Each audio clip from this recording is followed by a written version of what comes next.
ও সব করে ঈদের দিন আমি নাজিব বিল্লাহ আমাকে, আপনাদের নয় আমার কথা বলছি, আমাকে একটা দামি ইসমাইল লুঙ্গি কিনে দিয়েছে যে নাজিব বিল্লাহ যাও তুমি আজকে ঈদের নামাজ পড়েছো। আমি নাজিব বিল্লাহ গিয়ে ঈদগায় লুঙ্গিপাড়া ঈদগায় সামনের কাতারে দাঁড়িয়ে আল্লাহু আকবার। লুঙ্গি কিসের টাকা বলুন, কিসের টাকা? চাচিমা দেয় আর বাবা তুমি নাজিব বিল্লাহ যা বলছো আর মোটেই দেবে না তোমার, মাঝে মাঝে একটু শখ করে কিনে দেয়। প্রিয় নবী বলেন সাবিরা গো এমন সাবিরা গো আমি রাসূলুল্লাহ বলছি বাবা গো, আমি আল্লাহর নবী বলছি বাবা সাবিরা গো মান ইসতারা সাওয়ান আসরাকা দারাহিমা গো ফিহি দিরহামুন হারামুন লা ইয়াকবালু সালাতা মা দামা তামাদা।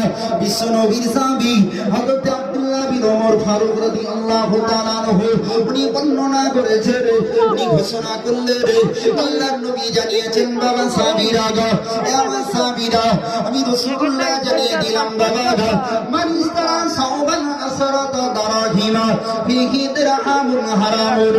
এমন সাবিরা যদি কোনো ব্যক্তি 10 টাকা দিয়ে একটা শাড়ি ক্রয় করে থাকে, 10 টাকা দিয়ে একটা কাপড় ক্রয় করে থাকে, ফিহি দিরহামুন হারামুন, আর ওই কাপড়ের ভিতরে যদি 1 টাকা হারাম থেকে যায় লা ইয়াকবালু সালাতা মা দামা তামাদা। এমন সাবিরা ওই 10 টাকার ভিতরে যদি 1 টাকা হারাম থেকে যায় ওই টাকাতে কখনো নামাজ হবে হবে দন্তর না। বাড়ি গিয়ে ভাববেন নাজিব বিল্লাহ দিন নামাজ পড়ি তাই তো আমার নামাজ সব পড়ে গেছে হচ্ছে, এই নামাজ হচ্ছে বলে মনে হচ্ছে কি বলুন? অনুরোধ করে বলছি ইবাদত প্রচুর করছি, তাহাজ্জুদ করছি, হারাম খাচ্ছি। তাহাজ্জুদ করছি না, এটা মেয়ের ফটো বসকে দেব।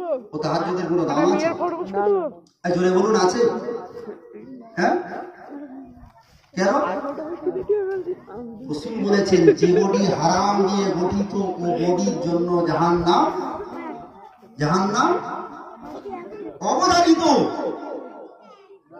হারাম খেয়ে খেয়ে 1.5 কুইন্টাল বডি বানিয়ে কোনো লাভ নাই। হারাম খেয়ে খেয়ে যদি ফড়িংয়ের পাবনার মতন বডি হয়, যদি হালাল হয় ওই বডি আল্লাহ পাকের দরবারে দাম আছে। যে